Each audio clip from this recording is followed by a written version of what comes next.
Developed by Lunar Ray Games, Timespinner joins this year's pack of Metroidvanias, taking inspiration from classic 90s action platformers.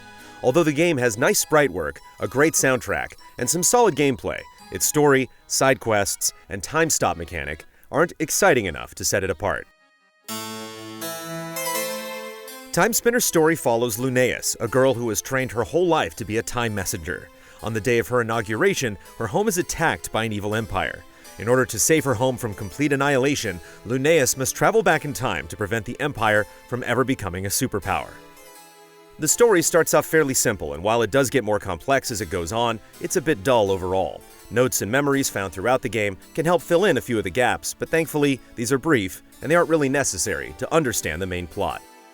Progressing through the game is what you'd expect from a Metroidvania, exploring interconnected areas, finding hidden items, learning new abilities, and returning to previously inaccessible locations. Traversing the environment is a lot of fun, especially when you unlock more abilities like a double jump and a dash.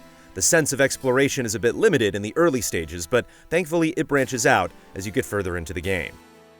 The soundtrack and graphics style stay quite close to the games that inspired it. The music wonderfully captures the atmosphere of each area, and the pixel art looks clean and crisp, especially the environments.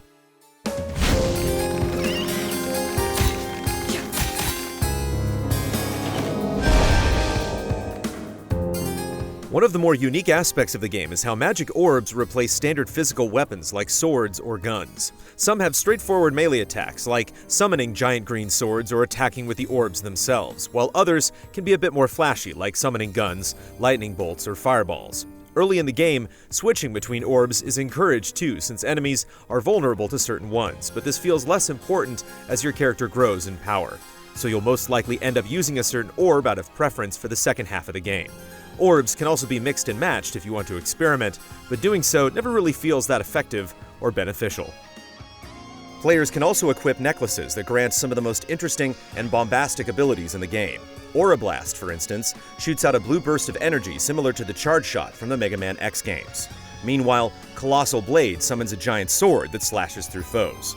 There are also rings you can equip that give passive buffs, like the Scythe Ring, which adds spinning blades to your orbs, or the Economizer Ring that reduces the aura cost of your spells.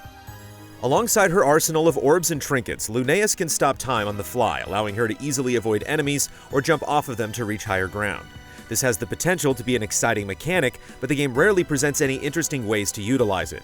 Stopping time during combat is mildly helpful once in a while, but the game is fairly easy overall, which makes it easy to forget the ability altogether for long stretches of time.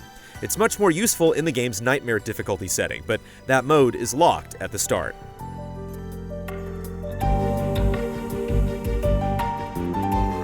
Similar to Symphony of the Night, players can have familiars join them on their quest. Each familiar has a unique attack or property, like Griffin, who does wind damage, or Sprite, who can occasionally heal you. While it's fun to have one around, they don't really make much of an impact in the grand scheme of things. A friend can also jump in to take control of your familiar, but it's pretty boring to play as them. You aren't alone in this world, and at times, you'll run into NPCs offering various side quests to tackle. Most of them are basic tasks that have you killing a certain amount of enemies or harvesting item drops. Their rewards are often good at first, such as adding more items to purchase from them, but each reward thereafter seems less important as you do more quests for that character. They also reward you with extra information about themselves each time, which is nice if you're interested in learning more about them. Multiple endings encourage a second playthrough, plus there's a challenging dungeon that has you clearing foes as you move from room to room, ending with the boss fight. While it can be good for leveling up your character, it's very short and gets old quickly.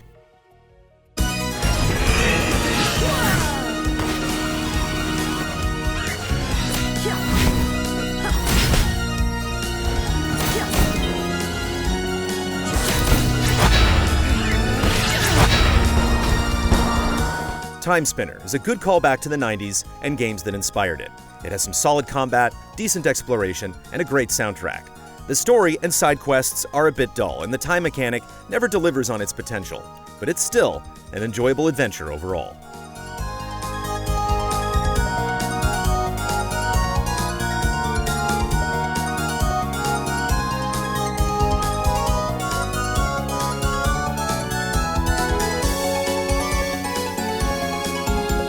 Easy Allies reviews are made possible by generous viewers just like you.